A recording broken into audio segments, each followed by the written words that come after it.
This is Brass Check, recording this on 2020 with something that I hope will clarify things for people and I hope is a turning point. I think it will be one of the most important analyses of this entire pandemic, scamdemic. We've tried to make this point since February. Maybe I haven't made it clearly enough, so let me just make it as clearly as I possibly can.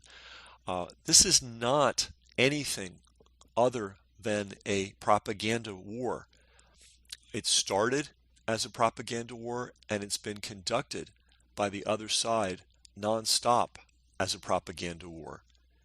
It is not a scientific discussion or a scientific debate.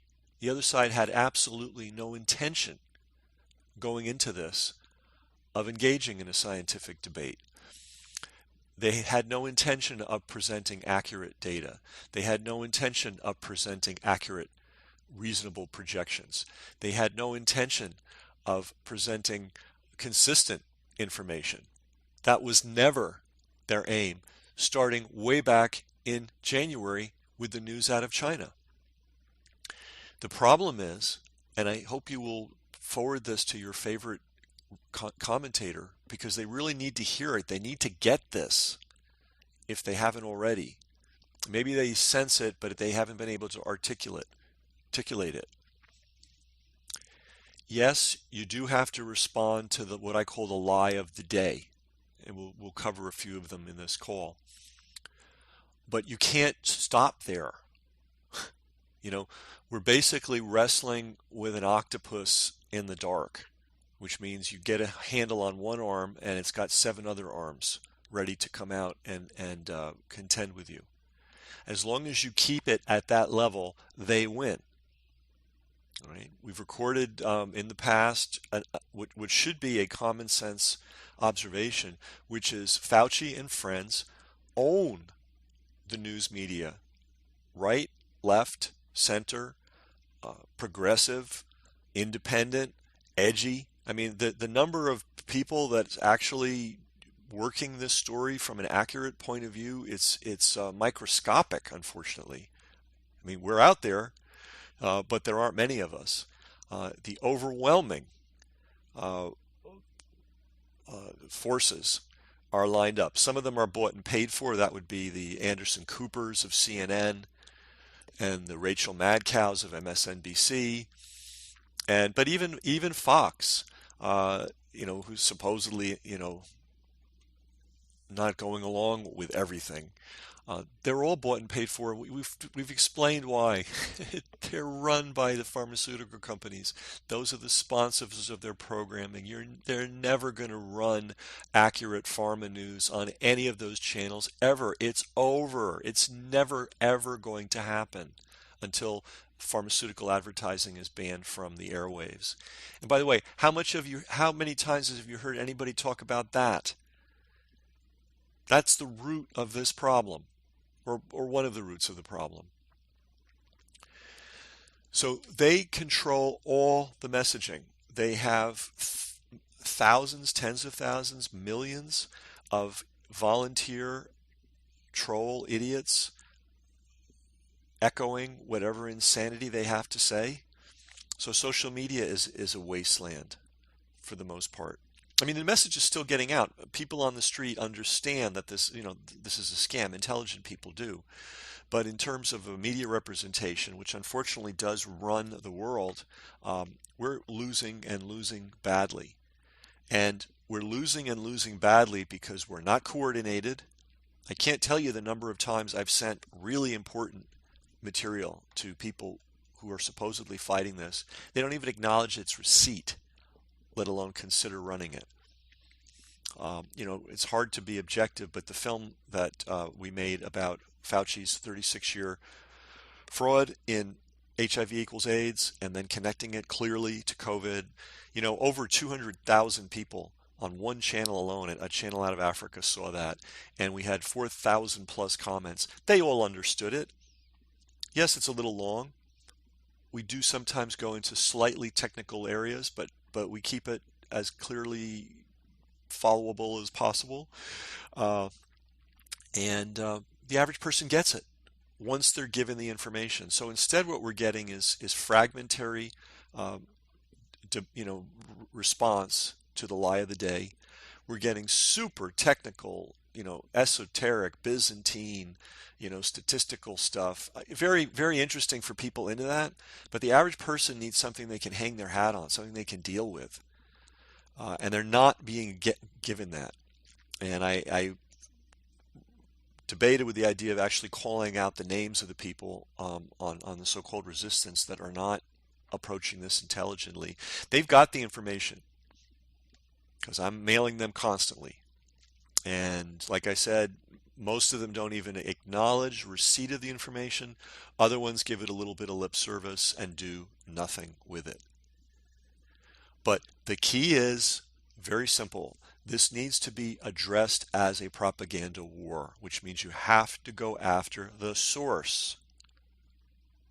You have to stop fighting with the octopus and point out that it is an octopus. You have to reveal its tentacles, which is revealing its network in media, in the so-called medical journals, among bought and paid for physicians, among the sock puppet Twitter people. You have to reveal that that structure exists, and that is the source of all the information in this story. That's always been the source of all the information in this story. Once you do that, like if a crazy person is rambling on a park bench, you don't offer them a podium at Harvard University, do you? No. But we have that exact thing is going on right now. We have people who are professional liars. They started this as a propaganda campaign on day one when they wildly exaggerated this disease in China. It continued in Italy. We've shown you that Fauci is deeply connected in the Italian medical system. His own words on video. Why didn't everybody who's on the so-called resistance who got that video from me do something to promote that? Nothing was done. This was back in May when, after Italy was burning down. The way this propaganda thing worked is very simple. Okay? They staged a catastrophe, a video catastrophe in China. And we all sat back and watched it and said, ooh, that looks frightening. I'm so glad it's not here. Then they staged a video catastrophe in northern Italy. And then we all said, oh my God, that's Europe. That's people like us. That means it could happen here. Then they staged a media video catastrophe in New York City. And we've already done, we've done videos on that, how the visuals were staged, the reporting was staged. We have an in-depth interview with a nurse who points out that New York, and this is mind-boggling to me. This is probably the most important piece of information about this whole story. I have sent it repeatedly to every single one of the so-called resistance leaders, and they have zero interest. It's a very simple number.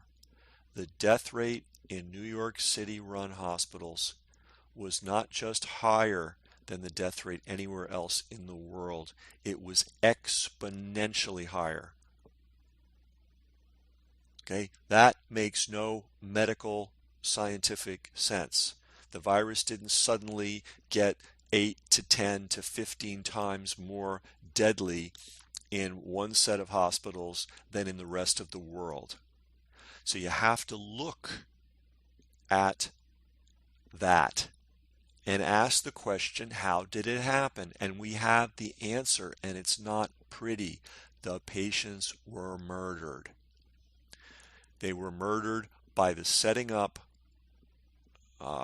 deliberately on accident, of an absolutely crazy, dysfunctional ICU system and patient intake system. And I guess I should recount this because maybe you didn't see the video. Patients that didn't have COVID were mixed. Now, assuming that all the the cases that have been called COVID are COVID, which I think is a huge leap, but we'll accept that. People that didn't have COVID were put in the same wards with people that did have COVID, and anybody who had even the slightest confirmatory symptoms of presumptive COVID were put on vents in New York City hospitals. And if you don't know what it means to be put on a vent, I'm not going to recount it here. We did the video. It is a death sentence. Okay, you're on a vent, you're pretty much dead. You might get off. You're probably not going to, regardless of the reason you were put on the vent in the first place. A vent is a highly intrusive and dangerous medical procedure. And the longer it goes on, the less of a chance that you're going to survive, and the greater chance if you do survive, you're going to have greatly reduced health. So, staging. It was staged in China. It was staged in Northern Italy. We've shown you in the video, maybe I'll put the video below, that Fauci knows all the major players in infectious disease in Northern Italy because he trained half of them. Okay, so that's how they got the cooperation out of the Italian medical system. And then New York City, well, we have Andrew Cuomo and Chris Cuomo on CNN. And how many people know? And we seem to be the only people that revealed it. Why? Why are we the only people reporting this story? I don't get it. I really don't get it. And again, I've shared this with every single resistance leader, and they do nothing with it. Fauci has admitted on video that he's known both the Cuomos since they were in their early 20s because he knew the father, because the father was the governor of New York, and the father was part of the big HIV equals AIDS scam, receiving millions and millions and millions of dollars on behalf of New York State. So they every place. So here's the thing, guys. Every place where there was a huge media projected catastrophe, China, Italy, New York City, Fauci had deep connections. The head of the World Health Organization for 10 years was until 2017 was a Chinese Canadian woman named Margaret Chan. Okay, she and Fauci are joined at the hip. Okay, so you had a Chinese person. Now she works for the Chinese Communist government. I mean, she's not even pretending to be a Canadian anymore, you know. But anyways, she and Fauci have worked at the hip for a solid decade. All right, so she had China wired. Fauci has complete uh, uh, uh, infiltration of the Italian medical system. We'll put the video below for people that don't understand that. Okay, and incredible influence over what happened in New York City, and New York City. You have to also understand that the guy that's the head, and again, I've reported this, every resistance leader has this information, and none of them want to do anything with it. In a propaganda war, you have to go after the source. You don't wrestle with the pig. You point out that the pig is a pig. So the guy who's in charge of public health in New York City does not have training in epidemiology, does not have training in infectious diseases, does not have training in biophysics or biostatistics, does not have training in any of the relevant disciplines. He's a pediatric cardiologist with a specialty in anesthesiology. Okay, what he is a Council on Foreign Relations member. What he is a medical politician who's been involved in every single medical scam that's gone down. All right, this is just another day at the office for him. It was AIDS, HIV equals AIDS, and then it was Ebola, and then it was this, and then it was that, and now it's COVID time, and he's playing that role. All right, so this was staged. This was consciously, deliberately staged. It's a propaganda war. If you wrestle with the pig on every single issue and waste all your energy on that in a fragmentary way, you're going to lose, and in fact, you are losing. Okay, the facts of COVID are very simple. Even when you take the CDC's inaccurate, fraudulent data, 40% of the people who are dying of this, 40% of the people who are dying of this are nursing home patients. Now, in case anybody didn't understand this, you don't go to a nursing home to just chill out. You go to a nursing home when you're in the final stages of your life and are so sick and frail you cannot take care of yourself. By definition, some people go in for rehab and they come out. That can happen. But overwhelmingly, the nursing home is your last stop on the way to death. All right, these people are, metaphorically speaking, already on death's door. So when 40% of the deaths are coming in nursing home and among nursing home patients, this is not the elderly, because a lot of older people don't get this or get this and shake it off. It is killing people in nursing homes overwhelmingly. So how many people are in nursing homes in the United States? These are the critical numbers. And arguing statistical fine points and all this stuff is just a waste of time. There are 1.5 million people in nursing homes. And 40% of the deaths from this thing happened among nursing home patients. Right? There are 320 million people in the United States. So that means all the rest of the deaths came from 319 million people. And so if you don't understand arithmetic and you can't do basic math, you won't appreciate. And I'm sorry to be this way, but I mean, get a calculator. Calculate the death rate. It's microscopic around the rest of the community. Now let's look at one other fraud, which is being allowed to just travel. Nobody attacks it. Nobody focuses on it. Everybody lets it go. We're told that children are at risk for COVID. And that's why kids are being forced to wear masks, including infants. That's why schools are being closed. This is the number that everyone in the so-called resistance should be talking about every day, all day, until the public gets it. Since this thing started, only 121 people under 21 total for the whole United States. There are 80 million people that are 21 and younger in the United States. Out of 80 million people, only 21 and younger have died of COVID. There are states where nobody has died of COVID in that age group. 0. There are states where nobody has died of COVID, but last year somebody got struck by lightning and died. So every time you see any conversation about the risk to children, it's an instant flag of fraud, propaganda, fraud. Now it gets even worse. Of the 121, and more kids die from drowning, by the way, by a factor of 5, by a factor of 10 every year. But when you look at that number, half of them are in the 18 to 21 age group. So when we're talking about children, we're talking about 60 out of 80 million people. Well, it's got to be a little less because you're cutting out the 18 to 20, but still, it's tens and tens of millions of people. 60 children have reportedly died from this.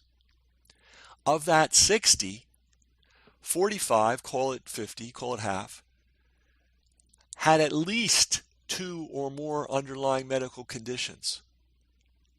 So we're looking, and by the way, there was a report the other day that there was a death of a teenager in Oregon attributed to COVID. Turned out it had nothing to do with COVID at all. But we'll assume that these CDC numbers are accurate. 121 total. 60 under 18, and of those 60, 30 had at least 2 underlying medical conditions. We don't know what they were. We don't know if these kids were deathly ill to begin with. So to take this back, this is a and by the way, um, the headline, uh, CDC reports low mortality rate among children from COVID. No kidding. But minorities are at risk. So this woman's going on and on um, about how it seems that children are at less risk. No, you know what? When 60 out of tens of millions of children die of something, that's really low risk. That's ridiculously low risk. All right, so it doesn't seem, it's in fact. And then to say minority children, what I would say that any child from a lower economic status is at risk all the time for all kinds of things. All right, that's not just minority children or ethnic children. So what are these? There, it's it's a propaganda war. So by lying in the headlines, the average news media consuming idiot assumes that A, children are dying of COVID, which is an absolute lie, and B, a minority and ethnic children, I love that they have to ethnicize everything, are most at risk. Well, when your statistical base is close to zero, you really can't say anything about that risk. But we already know that if somebody comes from an economically deprived background, which by the way includes a ton of white kids. I mean, where did suddenly um, being white means you're suddenly getting better medical treatment than everybody else? Maybe statistically that's true, but in the specifics it's not true. And we can go through this country and find all kinds of children of all kinds of backgrounds. So it's fraud on top of fraud on top of fraud, and we should know that. We should have that clear in our minds. This is a propaganda war. It's based on the other side literally making stuff up, misrepresenting, lying, confusing the picture, and enrolling thousands and thousands and thousands of journalists and tens of thousands of social media idiots to perpetuate this thing. And what we should be doing is attacking the network, pointing it out, the the chronic liars in this story. I mean, all these news media people, all these reporters, all these analysts, they're getting a free pass. Nobody's pointing out, bad players, right? And nobody's pointing out that Fauci, and we got to take this back, and this is why the film Fauci's First Fraud is the most important film on this subject, and it's tragic that the gatekeepers and the resistance leaders will not let you know it exists. They let you know about Plandemic, which I'm going to tell you, I'm 50-50. That thing was a psyop designed to make anybody that attacked Tony Fauci look like a crazy person, because they basically highlighted and featured a semi-crazy person. I'm sorry. Judy Miskowitz does not make any sense at all. I know she's a hero and all this stuff. Her narrative is really hard to follow, really complicated, really technical, really filled with personal grievances, and pretty much useless. Unless you want to create a poster child for somebody who is criticizing Fauci and who is a nut job. I know that's harsh, but I can't understand how somebody would feature that film to the tune of making sure millions of people saw it, and then see Fauci's First Fraud, HIV equals AIDS, and do nothing with it. The one channel that showed it is a channel out of Africa. They know what's going on. They're constantly victims of these people, and they know it. And they know their government's made up of liars, and they know their news media is made up of liars, and they know the U.S. Medical system, especially when they come to Africa to do good things, is made up of liars. They don't need to be educated about that. this thing was put on on an African channel. Somebody had the intelligence to show it, and we had over 200,000 views with 4,000 comments. They get it, they understand it, but the rest of the resistance, um, they don't want you to know this film exists. It's my only. I don't know what other conclusion to come to. I mean, you could say, well, you're taking it personally. They don't like your film. You know what? I told them, put your name on it. I mean, I'm not. My name's not even on it. There's nothing. There's nothing on it that I can possibly profit from. And I've told people, you want to put your name on it? Put your name on it. You want to use it as a fundraiser? Use it as a fundraiser. They won't even do that. They won't even do that. Um, This is a propaganda war. It started as a propaganda war, it continued as a propaganda war, and it's a propaganda war to this day. Everybody that's getting bogged down in the minutia of, oh, look what they're doing today, look what they said today, this is wrong, this isn't right, look at this outrage. Yeah, that's part of the response. But the other part of the response is to step behind the curtain and expose that this is a propaganda war, that everything that comes from the other side is not designed to do anything but advance a propaganda aim. And like I said, they're winning. There's a lot of people who I used to think were intelligent who completely buy this. And I think they buy it because everywhere they look, they're getting the propaganda line. And, as incoherent as their line is when you actually examine it, it's semi-coherent. It's a semi-coherent story. And for people that know nothing about arithmetic and know nothing about science and know nothing about health and cannot think in those arenas for themselves, um, I guess it's a coherent narrative. And so they see it being reinforced everywhere, and they're buying it, and they're out there reinforcing it themselves, because nobody has taken the time to point out that this whole thing was staged from day one in China, was staged again in Italy, was staged again in New York City, and now they don't need to do any staging. Well, they occasionally they'll do some, really dramatic, very suspect Facebook footage. I mean, I almost hate to bring this up because I'm going to be seen as an evil guy, but there's a Facebook post video of a woman dying of COVID, and she's giving her last, testament and telling everybody that it's real. You have to wear a mask. I'm sorry. She's scripted. I don't know if she wrote the script herself, but she's reading off a teleprompter. I mean, and I know that because her eyes never move off the camera. People don't talk that way. People's eyes move. This woman's eyes are riveted on the camera. That's evidence number one. Evidence number two is it's she never falters. So look at me. I mean, like, I'm a writer. I'm semi-articulate. I'm always umming and ahhing and pausing and having to go back over things. It's called normal talking. If you ever see a transcript if you ever are in a conversation with somebody and see a transcript of it, you'll be horrified. You sound like you look like a mental patient on print because you don't complete thoughts and so on. That's the way we all talk. This woman's sentences are complete. Every one of them. There's not a single stutter, not a single backtrack, not a single anything. It's every sentence is crafted. That's evidence number two. People don't talk that way. Evidence number three is the highly stilted language. Now, I don't know this woman's educational background, but she's talking as if she were writing a college essay. So number one, people don't talk that way.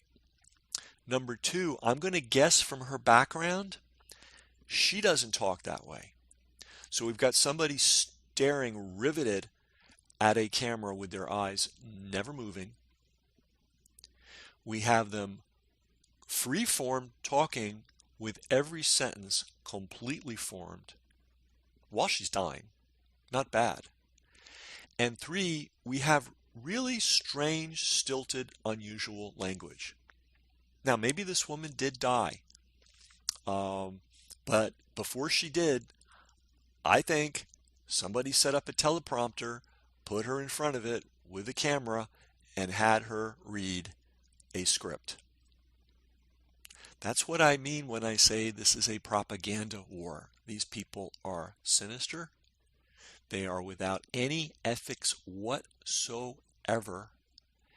They never had the slightest intention of presenting accurate facts or reasonable projections. They had an agenda. And what's so crazy about this is Bill Gates is absolutely clear about his agenda. Universal, mandatory vaccinations for everybody. And not just for COVID, for everything, every year. And he's also clear about the second piece of it, which is you're going to be required to have a vaccine ID, a digital vaccine ID, to prove that you've been vaccinated so that you can participate in normal life. And they are already preparing you for what it's like to be excluded from normal life, so that when this card is ready, you're going to jump. So that was the goal. Was the stated goal from day one publicly, and they have been conducting a fraudulent propaganda war since day one. That's the story here. It's not, well, is it this percentage point or that percentage point, or, hey, the deaths are really down. Why can't we go and, go bowling I mean, those are all interesting conversations to have. The main conversation to have is there's clearly an agenda here. And the agenda is not a mystery. We don't need a 2.5 hour documentary called Plandemic to reveal what the agenda is. You just watch about a minute of Bill Gates and it's over and done. And then the next thing that you need to know is that these people will do and say anything to advance their agenda.